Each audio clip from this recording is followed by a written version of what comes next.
advogados de defesa também têm um prazo de tempo de 1h30. Inicio a fala defensiva, desejando de modo geral uma boa tarde a todos. Que Deus abençoe os nossos trabalhos e conduza essa sessão de julgamento para que possamos fazer justiça. Cumprimento inicialmente a todos os presentes na pessoa do Dr. Lucas Franco, que hoje preside essa sessão de julgamento. É um prazer sermos presididas por Vossa Excelência. Cumprimento ao promotor de justiça, em que pese tenhamos as nossas divergências, o Ministério Público tem um papel constitucional de fiscal da lei. E tenho certeza que hoje chegaremos a uma decisão mais justa. Cumprimento também aos eventuários da Justiça, que hoje que trabalham de maneira incansável para realizar esta e todas as sessões de julgamento, aos policiais militares que estão aqui para fazer a nossa segurança, recebo os meus cumprimentos. Cumprimento o nosso constituinte, o senhor Jonas. Hoje você terá voz, Jonas, e lutaremos por justiça. Obrigada por confiar no nosso trabalho. Por fim, e não menos importante, cumprimento Vossas Excelências, juízes naturais da causa, os jurados. Peço que se atentem ao que será demonstrado pela defesa e que possam julgar com a mais pura e cristalina verdade. Recebam os nossos cumprimentos. Desejo a todos uma excelente sessão de julgamento e passo a palavra à doutora Lil. Boa tarde a todos. Eu reitero os cumprimentos que foram aqui proferidos pela Lorena. Desejo uma boa tarde a todos os presentes, à família do nosso constituinte, ao nosso constituinte, aos agentes da segurança pública, ao excelentíssimo juiz. É um prazer ser presidida pela primeira vez por Vossa Excelência, ainda não conhecia e tenho ficado impressionada com a cordialidade do tratamento com a banca defensiva. Muito obrigada, Excelência, ao membro do Ministério Público, aos serventuários e a Vossas Excelências, que são os juízes naturais dessa causa. Hoje, nós aqui discutimos mais uma vez um crime contra a vida de maneira consumada no entorno de um dos maiores, se não o maior problema de saúde pública, o vício, a dependência química, que em que pese encontra muitas barreiras, sobretudo até mesmo de preconceitos, mas que é indiscutivelmente um problema de saúde pública. Eu inicio a minha fala também dizendo que o jurado, para julgar uma causa, ele precisa do fato provado, não devendo se contentar meramente com o fato provável. Pois bem, eu sou uma mulher extremamente estabanada. Eu tenho 1,77 m, eu só uso salto alto, não sei por qual razão, motivo ou circunstância, e sou extremamente estabanada. É muito provável que eu tropece nesse fio em algum momento da minha fala e tropece, e caia. Mas não é um fato provado. Então peço que Vossas Excelências, ao julgarem a causa, que julguem de acordo com a convicção interior de cada um, mas que considerem os fatos que são provados dentro dos autos dessa ação penal. Aqui hoje nós discutimos duas acusações em face do Jonas. A primeira acusação é uma acusação de homicídio qualificado, onde ele foi pronunciado com duas qualificadoras, a qualificadora do motivo torpe e a qualificadora do recurso que dificultou a defesa da vítima, bem como o crime previsto no artigo 344 do Código Penal, que é o crime de coação no curso de uma ação penal, porque, teoricamente, ele teria coagido uma testemunha que estaria indo prestar depoimento em sede de polícia civil. Os fatos se deram no dia 8/11, por volta das 20 horas, e conforme consta na peça inicial acusatória, o crime se deu tendo em vista que a vítima teria adquirido substâncias entorpecentes com o Jonas e o Jonas não teria efetuado a entrega dessas substâncias entorpecentes, a vítima teria ido cobrar essas substâncias, então o Jonas teria ceifado-lhe a vida com esses 2 golpes de faca. A narrativa que é trazida enquanto motivação foi levantada pela Polícia Civil no curso das investigações. Eu separei um trecho da audiência de instrução e julgamento para demonstrar para Vossas Excelências acerca da motivação que é narrada. Onde foi apurado nesse formato de investigações, seriam os impedimentos em relação a drogas. Ao que das testemunhas que nos contaram foi que parece que a vítima teria comprado droga nas mãos do autor e parece que passou uma viatura da polícia na época, no momento, aí o autor corre. Ele não entregou a droga de imediato, aí ele corre e depois a vítima vem para comprar essa droga do autor. Aí se entende, tem uma luta corporal aqui, mas também dessa luta corporal houve as facadas. Então, o policial que foi responsável por confeccionar os relatórios de investigação, ele traz essa informação, de que a motivação teria se dado por esses fatos. Em que pese tenha sido documentado dessa maneira, nós temos outras considerações a fazer acerca da motivação.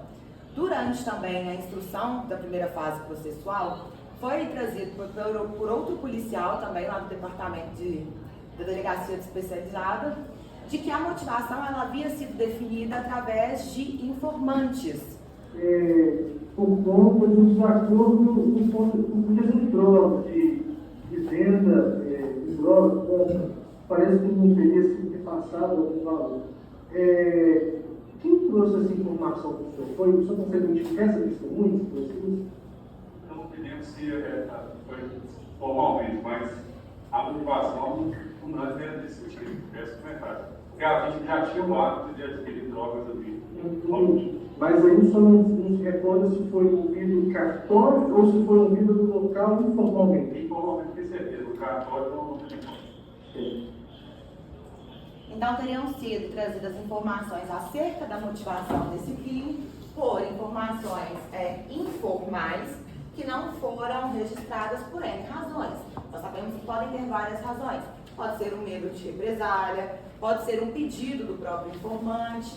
Fato é, a motivação ela foi definida por informações informais, porque as testemunhas oculares em si, elas não falam que tenham presenciado essa venda, esse desacordo comercial, ou o início dessa discussão, ou como começou e se deu esse conflito entre as duas partes.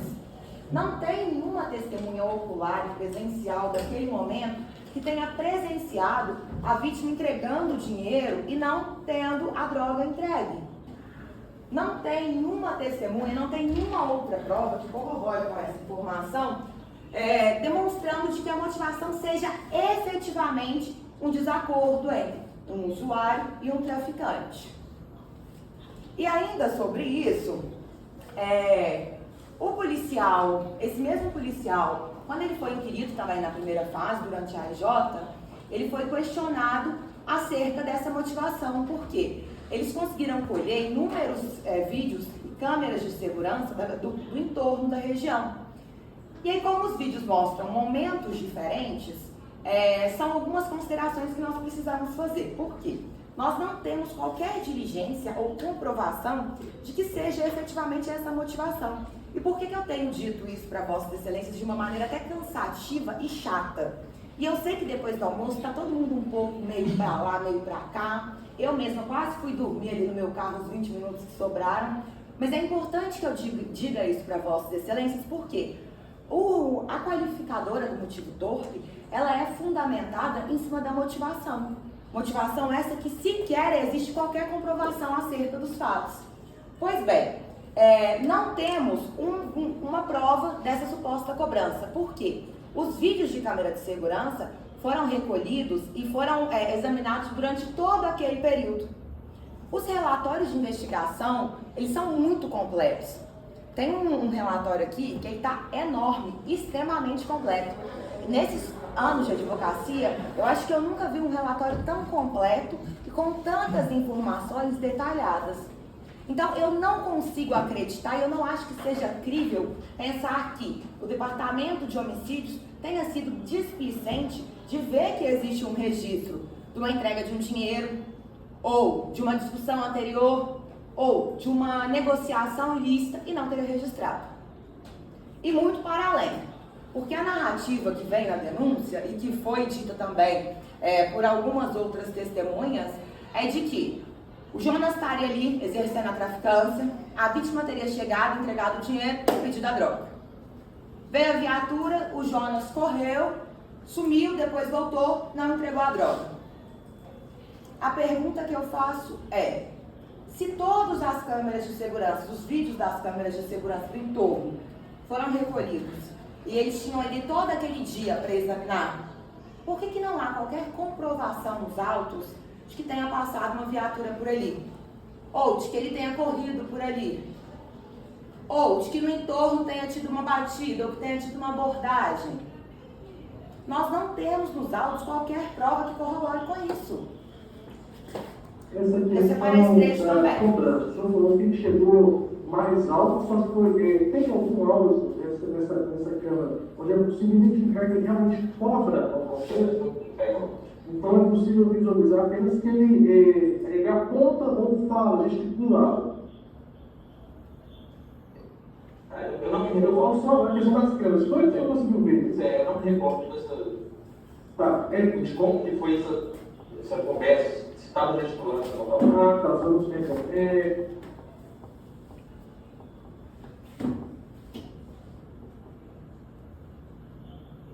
As folhas 6, ele fala que foram visualizadas câmeras de monitoramento de imóveis de números 451, 651, 651, 654, 719, 739 da Rua Davi Rabelo. E parece que essa rua das eliminações do ocorrido dos fatos. Em alguma dessas câmeras, já que elas provavelmente foram judiciais, adequadas, foi possível verificar a presença de alguma viatura policial? Não me recordo se passa essa viatura assim nas câmeras, não é?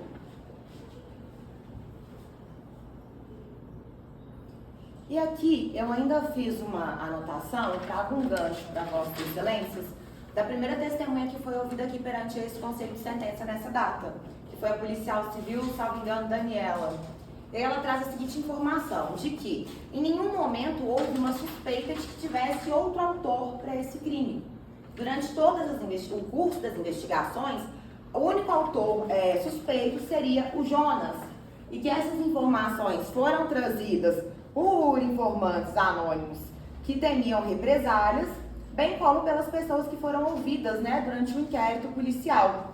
E aí, posteriormente, ela traz a frase de que isso foi corroborado com as pessoas que foram ouvidas posteriormente e com o passado do Jonas de ter histórico policial de crimes da lei de drogas.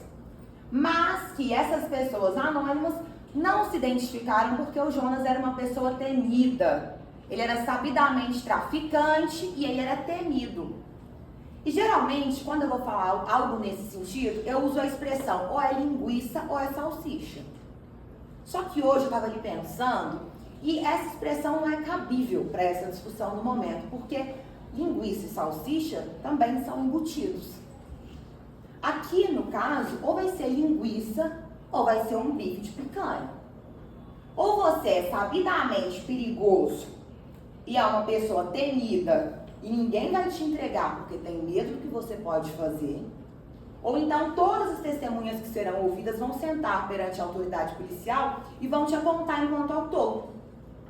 Que foi o que aconteceu. O promotor não mentiu para Vossas Excelências quando ele falou que várias pessoas que foram ouvidas apontaram o Jonas como autor, e ele é mesmo. E eu não estou aqui para passar a mão na cabeça dele, não. Ele é o autor desse crime. Mas sabe por que essas pessoas todas entregaram e apontaram para ele como autor? Como a pessoa que praticou esse crime? Porque, sinceramente, ele não oferece nenhum risco. No sentido mais cru da palavra, e me perdoe a mãe dele que está aqui, vai ter que escutar isso, o Jonas é um noiado, ele é um dependente químico. Ele não é uma pessoa que vai oferecer um risco efetivo. E eu posso dizer isso para Vossas Excelências, porque nesses meus anos de advocacia, eu já advoguei para várias pessoas que são traficantes, sabidamente perigosos, e que quando a gente chega para fazer processo de plenário, o testemunha não quer ficar perto do advogado. O testemunha tem medo do advogado. Já aconteceu de testemunha pedir para o juiz para não ser ouvido na minha presença com medo do que eu poderia falar para o meu constituinte. E sabe por que todo mundo entrega ele? Porque ele não é uma pessoa perigosa. Fez esse crime horroroso, péssimo? Fez. Destruiu uma família, além de destruir a família dele, que já está totalmente desestruturada desde o início dele com envolvimento com drogas? Sim. vai carregar esse peso pro resto da vida dele? Vai. Mas falar que ele é traficante, perigoso, aí não é crível. Não seria cabível. Além disso, para além, e pegando uma ponta nisso também é importante trazer uma reflexão para Vossas Excelências de que, eu acho que eu vou contar um caso. Meu pai, ele é comerciante. Meu pai é comerciante desde que eu me entendo por gente. Já teve vários tipos de comércio. Já vendeu roupa, já teve supermercado, já teve empresa de lactícios. E aí dos meus, acho que 7 até os meus anos atuais, são poucos, meu pai mexe com bebida. E aí, quando eu comecei a beber, eu devia ter 18 para 19 anos, eu adquiri o hábito da minha mãe de beber vinho e espumante. E aí juntávamos eu e a minha mãe para ficar todo final de semana bebendo vinho e espumante. Chegou um ponto que um dia, o meu pai, que é uma pessoa que odeia bebida alcoólica, meu pai é contra tudo que é tipo de vício. Álcool, cigarro, droga, tudo que é tipo de vício, o vai é contra. Meu pai, um belo dia, falou assim, então, essas são as últimas garrafas que tem aqui na distribuidora, elas esgotando, não vou vender mais vinho e espumante, vocês estão me dando prejuízo. E olha que era coisa de 4, 5 garrafas por final de semana. Será que é crível eu acreditar que um traficante ia botar uma sacola de droga na mão de um noiado para ficar segurando a droga e vender para ele para sustentar o vício? Eu sou uma formiga. Eu troco qualquer refeição por um doce. Fala assim, você quer um prato de almoço, você quer um chocolate? Eu quero um chocolate. Vocês acham que alguém ia confiar em mim? Você confiaria em mim, Lorena, com a sacola de doce para avisar para você? Me vestir aqui para mim essa bandejinha de brigadeiro? Não é crível pensarmos que uma pessoa que é dependente química de crack vá ficar vendendo droga na confiança de um traficante, porque ele vai usar tudo. E aí vai ser de duas a uma, ou ele vai morrer, ou então vai acontecer algo com ele que seria sabidamente comunicado nos autos da ação penal. Ah, mas há 10 anos atrás, lá em 2011, né? Foi isso? Foi a data que foi mencionada? Ah, mas há 10 anos atrás, em 2011, ele sofreu uma tentativa de homicídio por disputa de território. Ele falou pra gente que tinha mais ou menos 1 ou 2 anos que ele estava, na época dos fatos, 2022, utilizando de crack. Então, lá em 2011, ele ainda não era noiado. Não tem como considerar o que aconteceu há 10 anos atrás como um parâmetro para o que está acontecendo agora. Porque há 10 anos atrás eu nem era advogada. Há 10 anos atrás eu não era habilitada. Há 10 anos atrás eu não tinha um cachorro. Eu não tinha uma irmã. Eu tenho uma irmã de 8 anos. Então eu não posso considerar o que aconteceu até ali. Retornando para os autos, conhecer a verdade e ela vos libertará. Eu adoro essa frase porque eu entendo perfeitamente que não existe uma verdade absoluta. E que nós nunca vamos enxergar as coisas como elas são. Nós enxergamos as coisas como nós somos. Tem gente que olha a vida com uma perspectiva muito otimista, né? Começa a chover, a pessoa vira e fala assim, ela está num ponto de ônibus para pegar o 9 lotado, 6 horas da tarde, de Antônio Carlos. Começou a chover, vai ter uma pessoa no ponto de ônibus que vai falar assim, nossa, mas está chovendo porque eu pedi para Deus uma chuva de bênçãos e ele me atendeu. E do mesmo lado vai ter uma outra pessoa que vai falar assim, o trânsito vai ficar todo parado, vou chegar em casa 8 horas da noite e vou ter que fazer janta para aquela peste daquele meu marido. Porque cada um enxerga as coisas como são. E aqui, o que eu gostaria de demonstrar para Vossas Excelências é a nossa perspectiva, de acordo com o que foi conversado com outras pessoas que são moradores do bairro, bem como com o que foi repassado pelo acusado. Foi dito aqui também, pela testemunha Everton, de que anteriormente, né, na parte um pouco antes dos fatos, o Jonas já havia brigado com a vítima, já havia discutido com a vítima. O tempo passa. E o pessoal comentava lá, todos usando colheres, qual o motivo? Qual o motivo? Você está sabendo, mas você que eles tinham brigado, não sei, cara. Ele os dois estavam bebendo, né? Essa brigada tinha cuidado mais do cara, fiquei sabendo. Então, os dois tinham brigado mais cedo. E aqui eu já começo a discussão acerca da qualificadora do recurso que dificultou a defesa da vítima. Essa qualificadora, ela tem como que doutrinário um elemento surpresa. Os dois já haviam discutido mais cedo. Ontem eu tive na unidade prisional em que o Jonas está cautelado, ele está preso desde a época dos fatos. E aí, quando eu estava conversando com ele sobre como se deram esses fatos, ele me contou o seguinte, ele não quis contar aqui perante Vossas Excelências não, mas eu vou contar, porque eu sou fofoqueira. Ele veio pra mim e falou assim, doutor, eu briguei com ele mais cedo, ele discutiu comigo, na verdade ele estava discutindo com outra pessoa, aí eu passei, ele começou a me xingar, ele veio pra me bater, eu dei um chute na perna dele, ele veio, fez que ia vir pra cima de mim, e eu mostrei pra ele que eu tava com uma faca. Ele já tava com essa faca mais cedo. E aí eu perguntei pra ele, falei, tá bom, Santo, por que você tava andando com uma faca? Porque eu não acho normal uma pessoa ficar andando pra cima e pra baixo com uma faca. A não ser que você fique vendendo cana no sinal, picada, vende abacaxi gelado, pedaço de abacaxi. Para isso, eu não acho que seja uma postura normal. Aí ele me contou o seguinte, que lá nessa região onde ele ficava olhando o carro com o pai dele, fica muito noiado. E aí, quando ele ficava muito louco, era muito comum que outros noiados viessem, né, outros dependentes químicos viessem e tentassem dar um golpe. Pegava dinheiro, pegava as coisas dele de lavar carro, enfim. E que era comum que tivessem esses atritos. Então ele começou a cortar essa faca, a fofoca circulou, e aí isso deu uma segurada, deu uma diminuída nos fatos. Perguntei para ele se ele já tinha tido outros atritos nesse sentido, né? E aí ele me contou esse rédito que foi demonstrado para Vossas Excelências de uma outra tentativa, mas que não está sendo discutido aqui nesse momento. Fato é, ele encontrou com a vítima mais cedo, ele brigou com a vítima mais cedo, ele mostrou para a vítima que ele portava uma faca e a vítima ficou esperando ele e foi para cima dele mesmo assim. Desculpa, é humanamente impossível você pensar que você vai atacar uma pessoa que está com uma faca e ela vai te dar um beijo na boca. Não é crível. Se uma pessoa rosna para mim, eu vou rosnar para ela de novo. Me mostra uma faca pra você, se eu não vou embora aqui agora. Eu cato minha bolsa e vou embora e meu pai me buscar. Eu falo, pai, me busca aqui na porta de fora, pelo amor de Deus. Então, quando uma pessoa tá indo em conjunto a outra, sabendo que a outra tem algo que pode oferecer um risco para a integridade física dela, desculpa, ela tá assumindo um risco. E ainda dentro disso, o Jonas, ele narra, e foi trazido também por outras testemunhas, de que ele estava dentro de um bar. Ele estava no bar, ele chegou no bar, ele pediu uma dose de conhaque e um macarrão, ele comeu e assim que ele saiu, ele já foi surpreendido. Essa testemunha não foi ouvida aqui, mas eu trouxe o trecho da audiência de instrução e julgamento também para Vossas Excelências. O simples falou do promotor que no momento, pouco antes da confusão, o Jonas tinha tido um macarrão e uma bebida. E aí ele saiu do bar. Quando ele saiu do bar, ele saiu com esse objeto ainda, ele já tinha encerrado, já tinha comido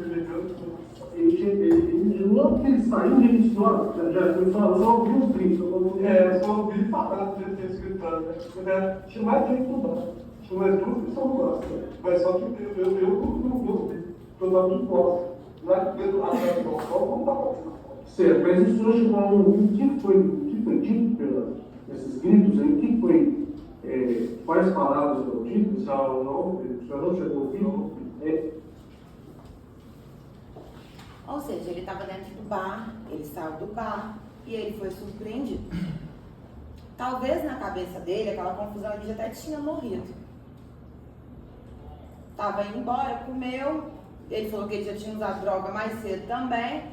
A vítima desse processo já tinha bebido, estava claramente alcoolizado, Vossas Excelências viram o vídeo. O promotor ressaltou que para Vossas Excelências que tem um exame que atesta que tinha álcool no sangue da vítima.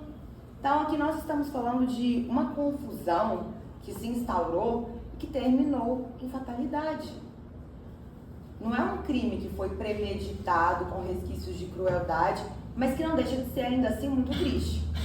Porque aqui hoje, Vossas Excelências podem perceber que não há de se falar e que eu não tenho como sustentar aqui perante esse conselho de sentença, de que hoje nós temos um anjo e um demônio, ou uma história de mocinho e um vilão. Nós temos uma história que demonstra um reflexo de uma sociedade doente, acometida por um vício, que é um problema de saúde pública, que é desprezado e ignorado por parte da população, que açoita não somente economicamente milhares de pessoas, mas que destrói famílias, destrói vidas, faz com que almas sejam escorridas e levadas para um bueiro. Aqui hoje nós estamos falando de, sinceramente, duas pessoas que são vítimas, mas não vítimas de si, entre si, não vítimas da sociedade, porque eu efetivamente não acredito que exista uma vítima da sociedade, mas vítimas de um vício, vítimas de um ambiente que estão inseridas, vítimas do destino, até mesmo da própria vida. E ainda assim, é importante ressaltar aqui para Vossas Excelências, porque foi dito aqui também perante esse conselho de sentença, de que a vítima foi em direção a Jonas. E isso não sou só eu quem estou falando. Vamos passar. Você que o senhor estava lá no local, o senhor lá, a gente ouviu lá, entre os homens ele ouviu um pouco, esse indivíduo veio correndo para cima dele, né? E aí ele começou a popular lá e assim foi bastante. Então, na verdade, pelo que eu vi, está muito correndo Em direção a ele. Ali eu só rebatei o assunto. Lá dessa conclusão, o senhor chegou a ver, não, Eu estava mais ou menos uns 5 metros daí, estava chovendo, não dava para identificar muita coisa não, sabe? A luta mesmo, eles brincando, e depois o cara caiu. Aí ele caiu, diretamente com a ambulância ainda, mas depois você sabe lá.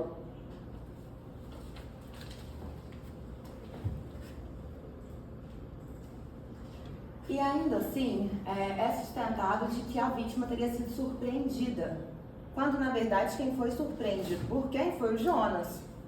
Viu essa questão na briga em si, no momento até que o Luiz caiu. O senhor consegue identificar para a gente no exato momento que iniciou essa briga, por exemplo? De quem que ela partiu? Ela partiu do Luiz? Na hora que o Luiz foi para cima do Jonas, o Jonas estava de frente, como que está? O Jonas estava de lá, ele estava dividindo na frente dele, aí eu vi ele nas minhas costas. Aí ele falou, eu vi ele empurrando ele duas vezes, ele seguiu o Jonas está empurrando ele. Empurrando para tirar o dele. E o Luiz continuou para cima do Jonas.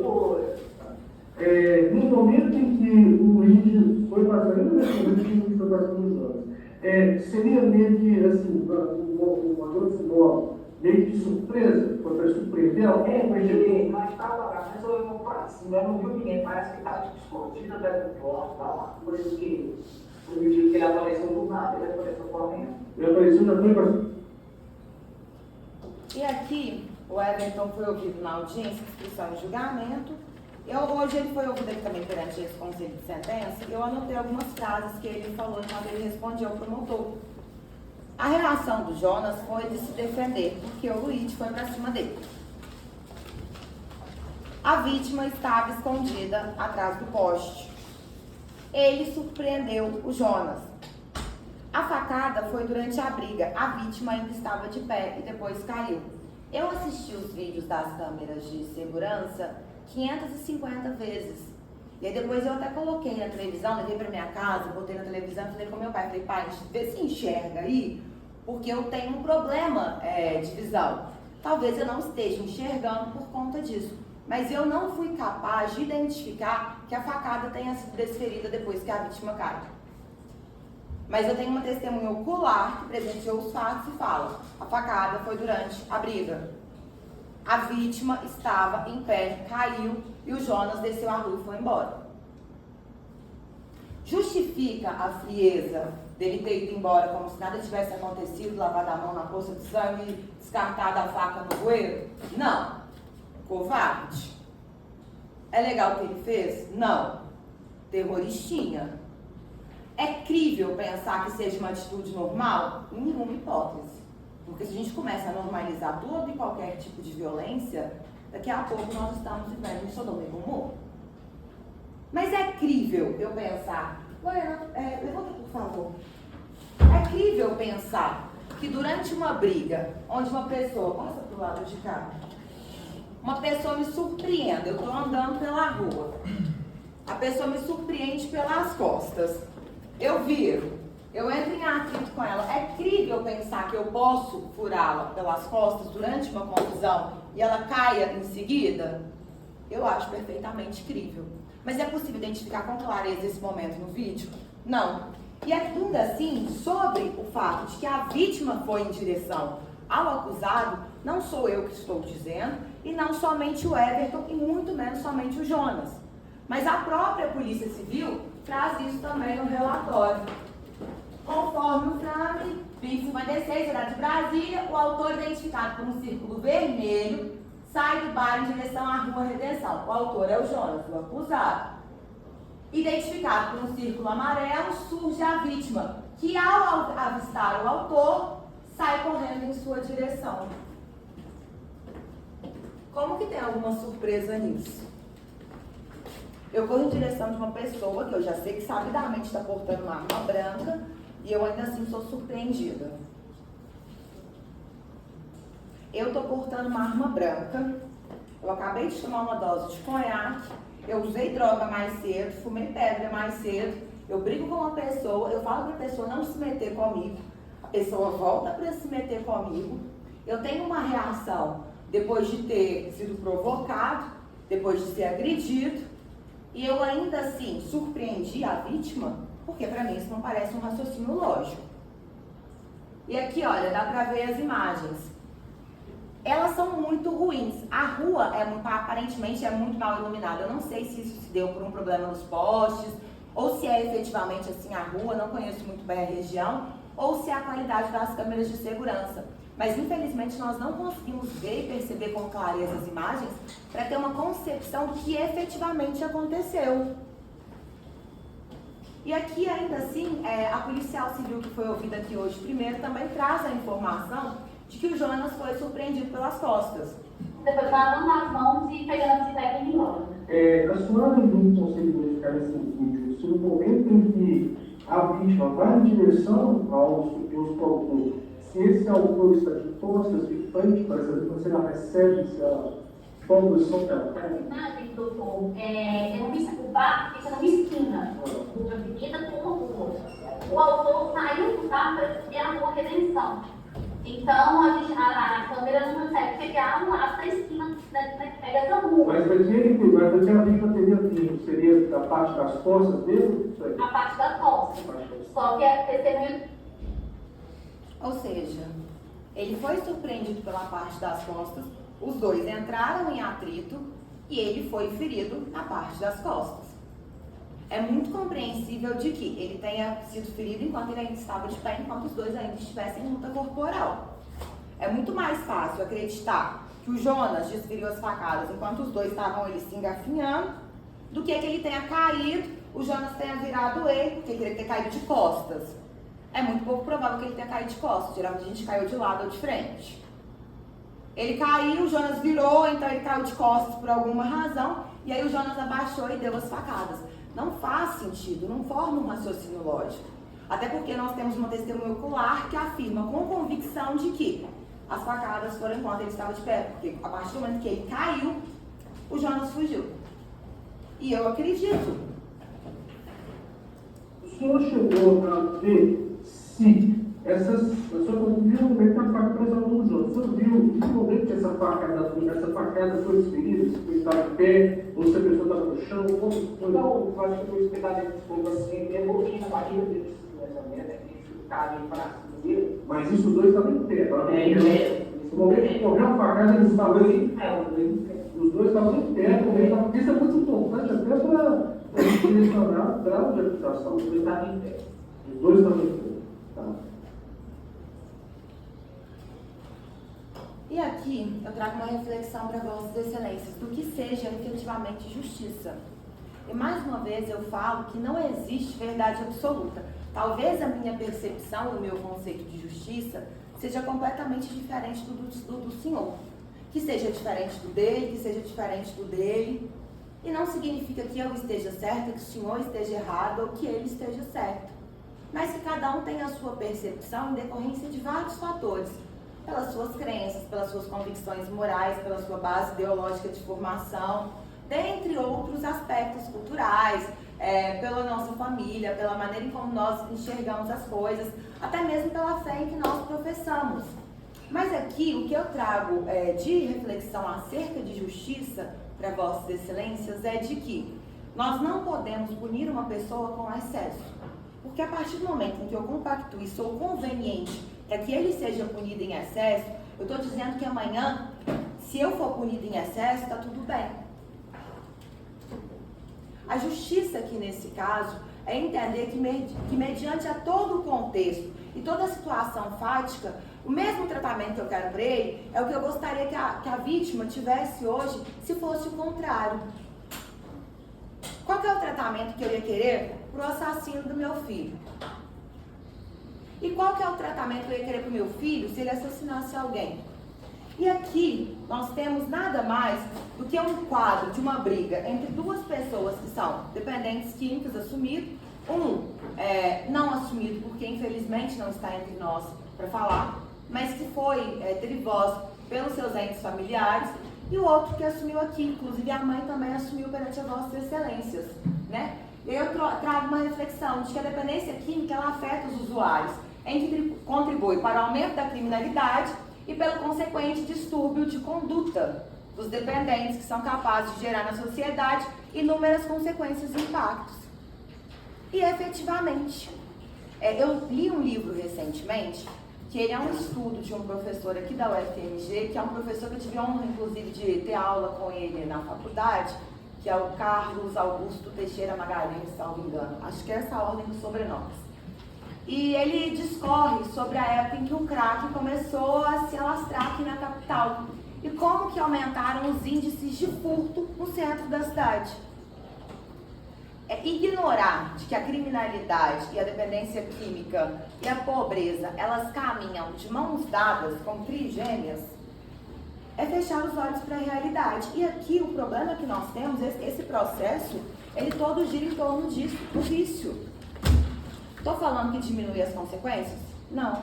Estou falando que amortece a gravidade do que ele fez? Em nenhuma hipótese. Mas nós precisamos enxergar sobre uma outra perspectiva. Por quê? Nós precisamos tratar os iguais de acordo com a sua igualdade, mas os desiguais na medida das desigualdades. Eu posso pensar que eu, uma pessoa equilibrada, que faz terapia, que quando está nervosa vai lá e toma uma fluoxetina, que tem hobby, que pratica esporte, que tem uma vida saudável, uma alimentação maneira e uma vida totalmente regrada, eu posso considerar que a minha reação ao ser provocada seria a mesma reação de um cara que sai pra rua, que olha carro de dia pra de noite virar a noite fumando pedra, que ameaça quem deixa o carro para pegar um dinheiro para usar pedra, que torrou a própria bicicleta para fumar pedra. Eu posso considerar que quando esse cara ele for provocado, ele vai ter a mesma reação que eu, que sento toda semana lá no consultório da minha psicóloga, cruzo as pernas e falo, olha, essa semana foi difícil. Ela vai pra mim e fala, por que? Aí eu falo, ai, minha cachorra comeu uma meia. Ai, eu fui fazer uma audiência e aconteceu tal coisa. Ai, um motoqueiro me fechou essa semana e arranhou o meu carro. Eu posso considerar que eu vou ter a mesma reação do que uma pessoa que vive uma vida dessa? Então, quando eu peço para que Vossas Excelências julguem com justiça, é considerando essa desigualdade. É considerando essa limitação. É considerando que a reação que ele teria não vai ser a que nenhum de Vossas Excelências teria. Porque Vossas Excelências representam a nata da cidade. São pessoas idôneas, honestas, trabalhadoras, que não têm processo criminal. Muito provavelmente não têm o mesmo vício que ele tinha. Mas que possam conseguir enxergar com um olhar empático de que talvez ele fez o que ele deu conta. Porque tinha bebido, porque usou droga mais cedo, porque está acostumado a levar uma vida desregrada, porque vira a noite na rua, porque tem uma vida em torno do uso de drogas.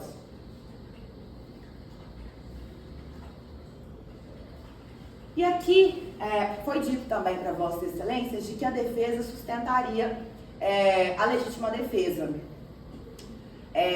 Eu gostaria de dizer para Vossas Excelências de que o papel do advogado ele é previsto na Constituição Federal e de que o advogado ele é indispensável para a administração da justiça. Sou uma pessoa muito geniosa. Eu só faço o que eu quero e eu só faço o que eu acredito. Eu já cansei de recusar processos porque eu não acredito.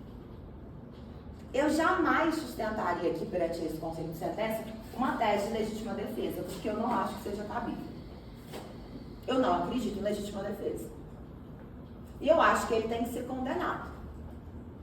Eu não vou vir aqui para falar assim, não, no terceiro quesito, quando o juiz perguntar, o jurado absolve o réu, a defesa pede para que Vossa Excelência votem sim. Eu não pedi isso. Em nenhuma hipótese. Eu não fiquei estudando 5 anos, depois fiz uma pós-graduação que durou 2,5, depois inventei de fazer uma outra que durou mais 2, para vir vestir a minha beca maravilhosa, para me prestar esse papel perante esse Conselho de Sentença. Ele tem que ser condenado, mas ele tem que ser condenado de uma maneira justa. Nós temos dentro do Código Penal uma possibilidade que é uma causa de diminuição de pena. É meramente uma causa de diminuição de pena. Assim como a confissão espontânea é uma causa de diminuição de pena, e ele confessa ter matado, a gente tem a possibilidade dessa diminuição de pena, que é o privilégio, que é quando a pessoa age sob o domínio de violenta emoção, quando ela é injustamente provocada. Que é o que eu acredito que aconteceu aqui, eu acho que ele faz jus sim a essa concessão de causa de diminuição de pena. Por quê? Foi narrado aqui perante a esse Conselho de Sentença, pelas testemunhas, bem como pela prova dos autos, de que eles já haviam discutido mais cedo anteriormente. O Jonas mostrou para ele que estava portando uma faca. Ele ficou esperando de tocar, segundo o Everton, que é testemunha ocular. Não sou eu que estou falando, eu não estava lá. Não é a Polícia Civil que está falando porque levantou uma informação por um informante anônimo. É uma pessoa que estava lá. Falou, não, parece que ele estava atrás do poste, vigiando. A rua estava escura, a gente não viu. Bem, quando a gente saiu, ele já veio atrás e veio pelas costas. Eles brigaram mais cedo. O Jonas está subindo na rua, ele vem pelas costas, ele tenta dar, o Everton falou naquele vídeo, ele tentou dar um soco na barriga, ou deu um soco na barriga do Jonas, os dois se engalfinharam, o Jonas desferiu as 2 facadas, ele cai e o Jonas foge. Eu entendo perfeitamente de que o Jonas tem agido sob o domínio de violenta emoção logo após uma injusta provocação. Entender que ele agiu acometido por essa violenta emoção não significa que Vossas Excelências vão absolvê-lo, mas significa que Vossas Excelências entendem que ele faz jus a essa concessão dessa causa de diminuição de pena, pelas circunstâncias em que o crime aconteceu, pela maneira em como foi discorrido os fatos, pelo modo em que a vítima também provocou o acusado. Aqui, eu faço essa reflexão para Vossas Excelências enquanto uma pessoa que advoga na área criminal. Muito antes de eu ser advogada, eu já trabalhava na área criminal, eu fiz estágio no escritório no meu 3º período da faculdade. Até 1 ano depois que eu virei advogada, eu permaneci no mesmo escritório. E nós atendíamos todo tipo de criminal, então eu já lidei com todo tipo de pessoa que respondia processo criminal. Eu comecei a observar e eu entendi que realmente quando o professor chega na faculdade e fala que hoje em dia, para ficar pobre, só ficam uns 3 P's, eu entendi que isso é real. Do mesmo modo que depois que eu me tornei advogada, eu entendi que os estabelecimentos prisionais, e é por isso que eu sou super abolicionista, eles muito além do que resolver problema, eles geram problemas muito maiores. Dentro do sistema prisional, nós temos vários problemas. Eu posso começar falando sobre os problemas mais leves, como por exemplo o tráfico de drogas interno. Nós acompanhamos recentemente a quantidade de presos que morreram viciados naquela droga nova lá do tal do K4, que eu tive até que pesquisar o que era aquilo. Eu falei, gente, isso não é da minha época. Então, nós temos um problema superficial, mas nós temos problemas muito sérios como mortes. Nós tivemos ano passado 4 advogadas presas na penitenciária de Uberlândia que foram estupradas. Nós temos muitos problemas acerca do sistema prisional. Encarcerar as pessoas com penas altas, sinceramente, não vai resolver o nosso problema de criminalidade. Não é encarcerando e prendendo o Jonas com uma acusação que é excessiva que nós vamos resolver um problema de tráfico de drogas. Muito pelo contrário. Talvez nós estejamos criando um problema que amanhã vai vir muito mais forte. Então, aqui o que pede a defesa é que quando Vossas Excelências forem condenar, porque ele tem que ser condenado, que entendam que ele agiu acometido por esse domínio dessa violenta emoção, porque ele foi injustamente provocado. E para além, ele também agiu com um relevante valor moral, uma vez que a vítima já tinha ameaçado ele mais cedo, e ele falou isso aqui perante a Vossas Excelências. Que quando eles discutiram, a vítima ameaçou ele mostrou a tal da faca, e posteriormente a vítima foi atrás dele mais uma vez.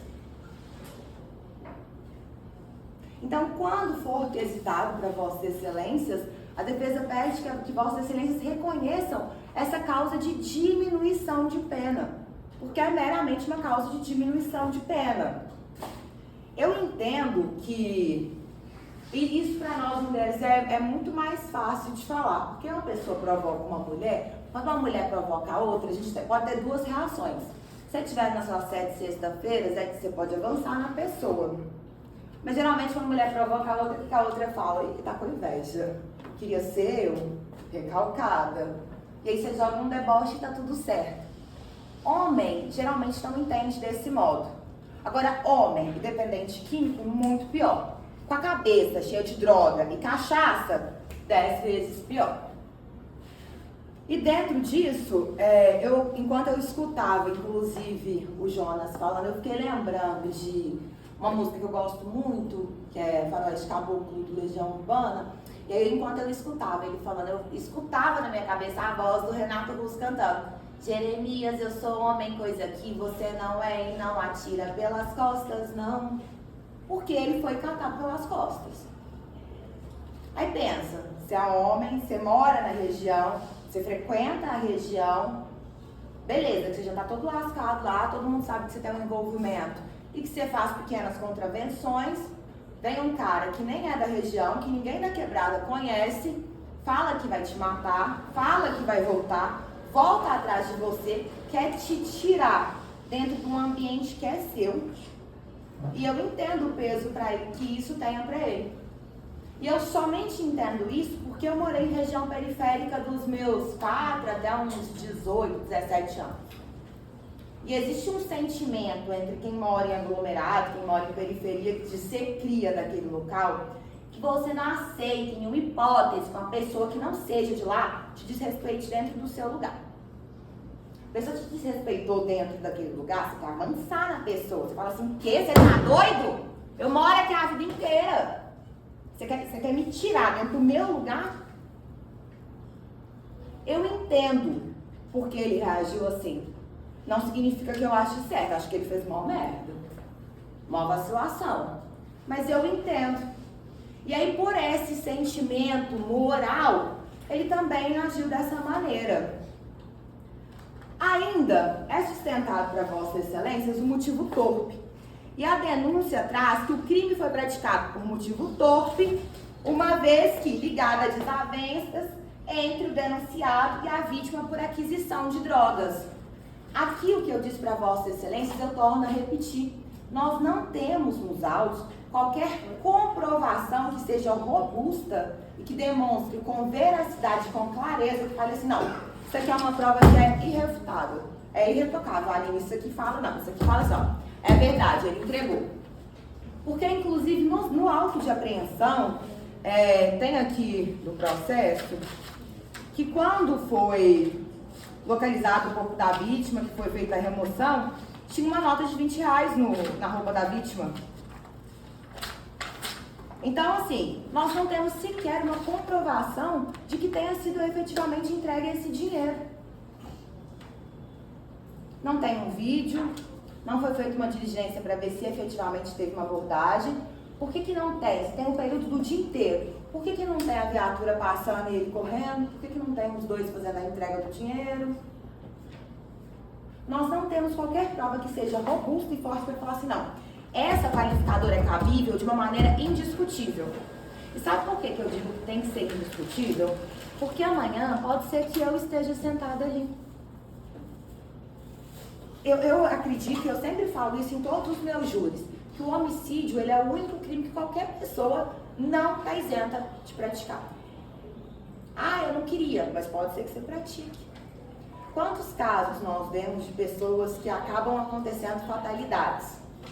Quantas pessoas acabam sujeitas e acabam praticando por uma outra razão, por uma outra circunstância?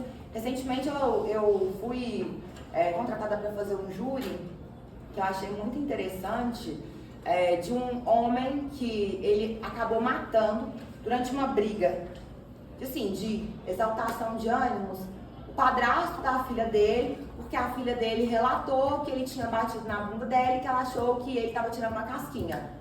E aí os dois lá, chapada, almoço de domingo, aquela coisa toda, pegou o cara, deu um sacode no cara, apertou o pescoço do cara, se exaltou, o cara morreu asfixiado. E aí? Meu constituinte, empresário, 52 anos, não tinha uma multa de trânsito até então.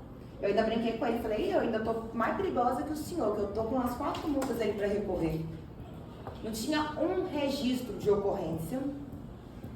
Vai sentar no banco dos réus, está pronunciado. Só que a partir do momento em que eu aceito que outra pessoa seja punida com excesso ou de uma maneira que seja injusta ou com provas que são frágeis, amanhã pode ser eu vítima dessa ação. E eu acho que muito pior do que eu ser vítima dessa ação seria presenciar que os meus fossem, porque dói muito mais se uma pessoa que você ama em sofrimento do que você sofrer. E eu tiro a base por mim, eu fico doente, eu faço tudo doente. Hoje mesmo, eu acordei e falei, meu Deus, como que eu vou fazer júri com febre, que é mãe de febre?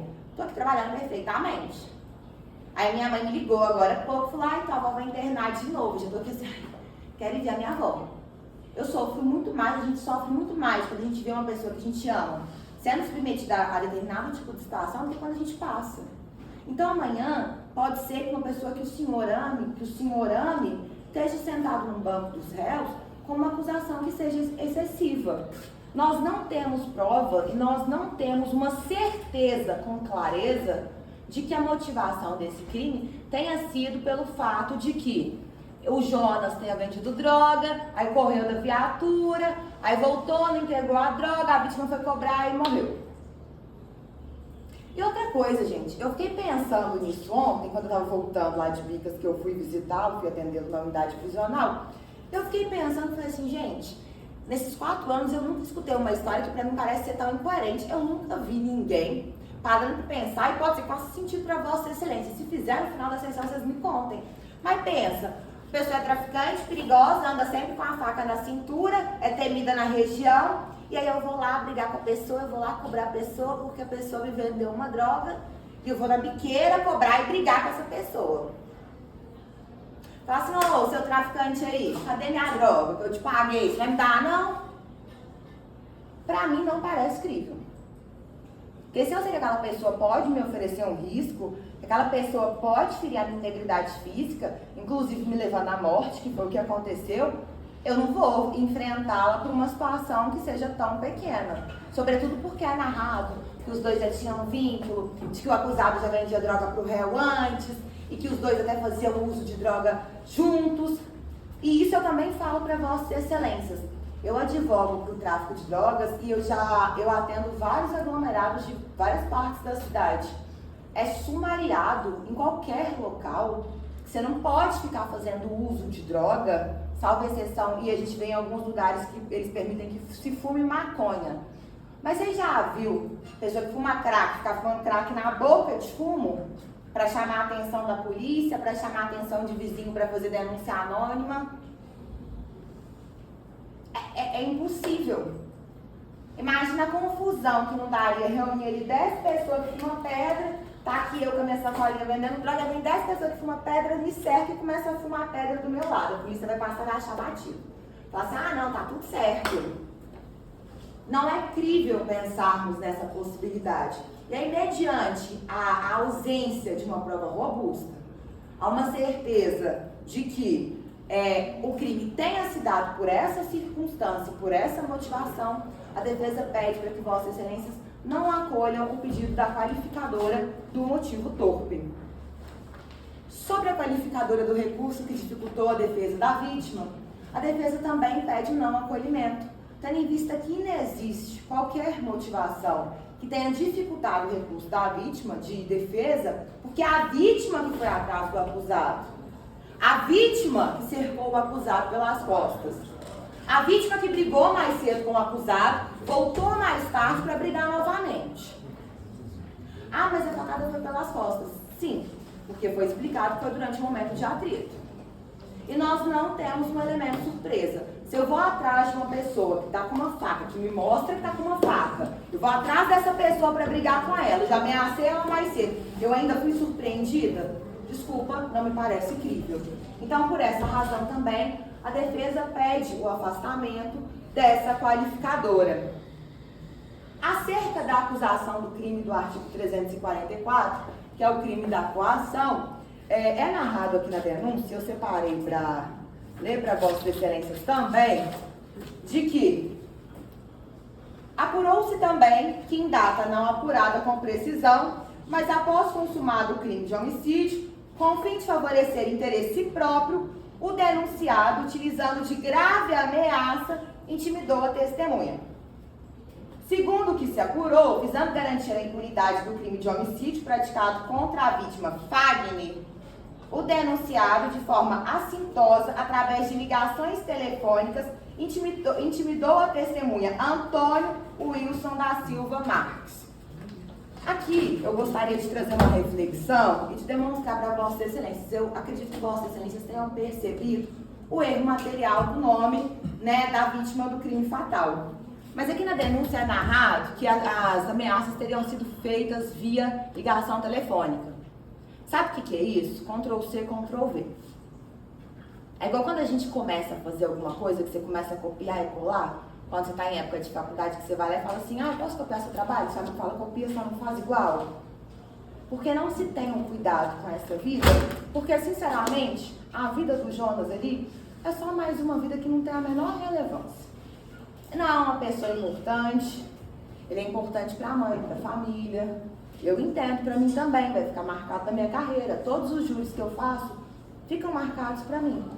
Mas, socialmente falando, não é uma pessoa importante. Então vamos socar a qualificadora, vamos botar crime, porque não tem relevância. Mas o que eu gostaria de mostrar para Vossas Excelências acerca desse crime é a maneira como ele é narrado pela testemunha Antônio. Aqui, ó. O depoimento do Antônio foi prestado no dia 18 de novembro desse ano corrente. E aí, nesse trecho onde ele narra essa suposta coação, ele fala o seguinte: que perguntado se Jonas continua frequentando a região, respondeu que sim. Abre aspas.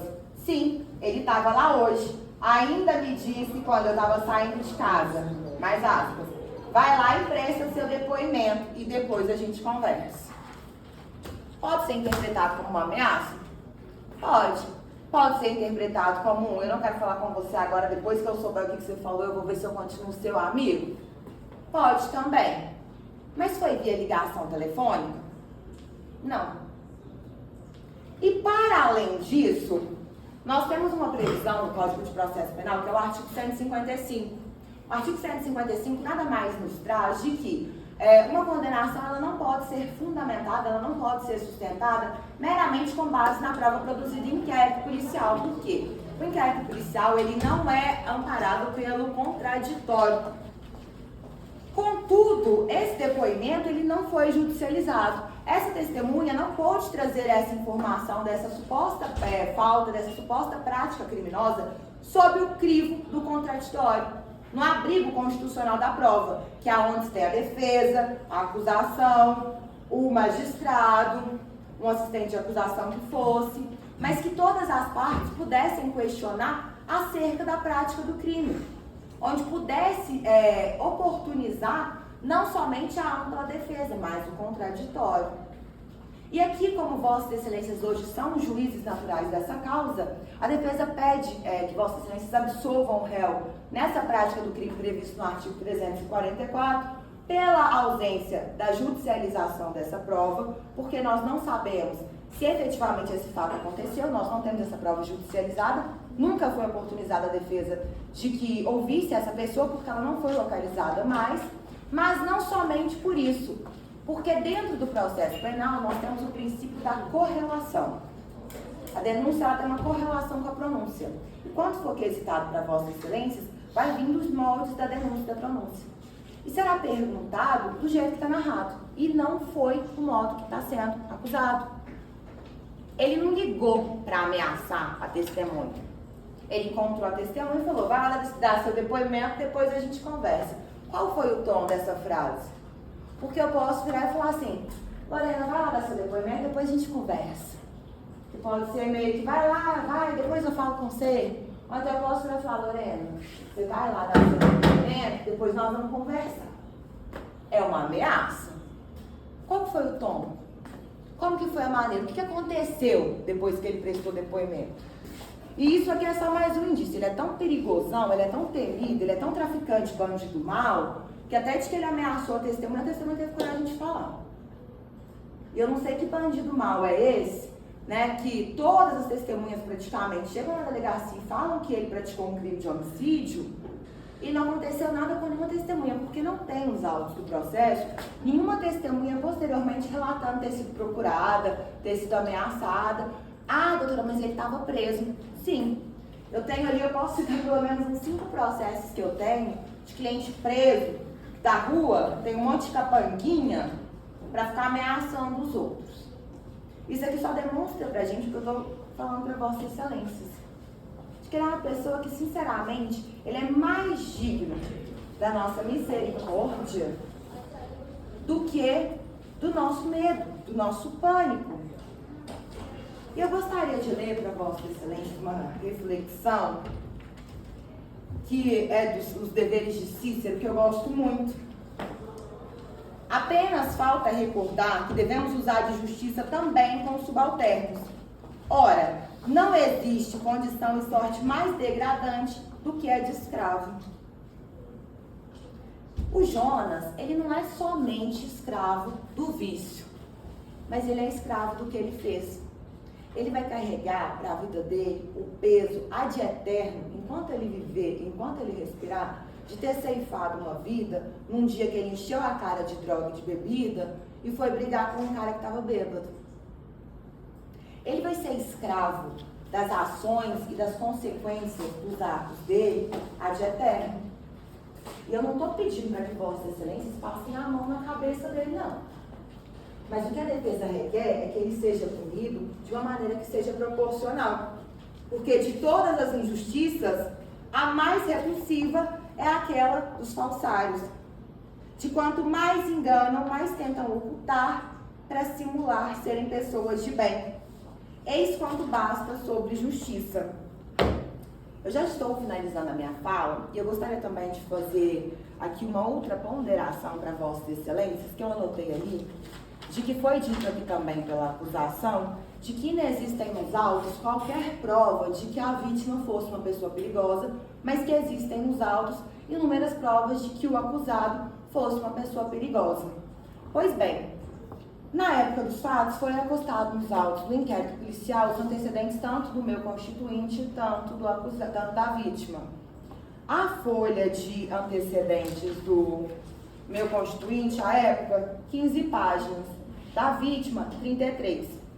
Registro de prisão com arma de fogo, 1, 2, 3, 4, 5. Da vítima.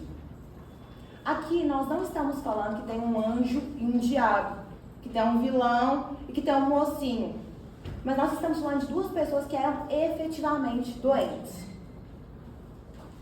De 2 pessoas que foram arrastadas e massacradas pelo rolo compressor do vício e que tiveram suas vidas esvaídas.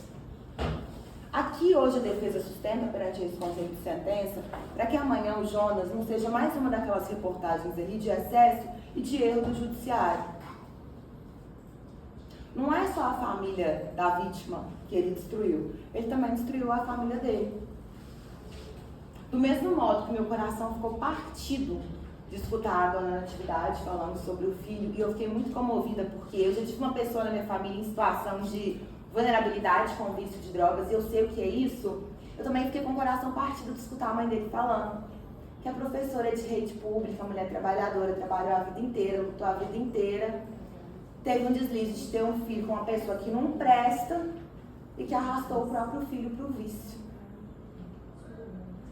Talvez, se ele não tivesse crescido num contexto tão ruim, familiar, com um pai que usava droga dentro de casa na ausência da mãe, que estava trabalhando para pôr o sustento dentro de casa, hoje ele não estaria sentado naquele banco.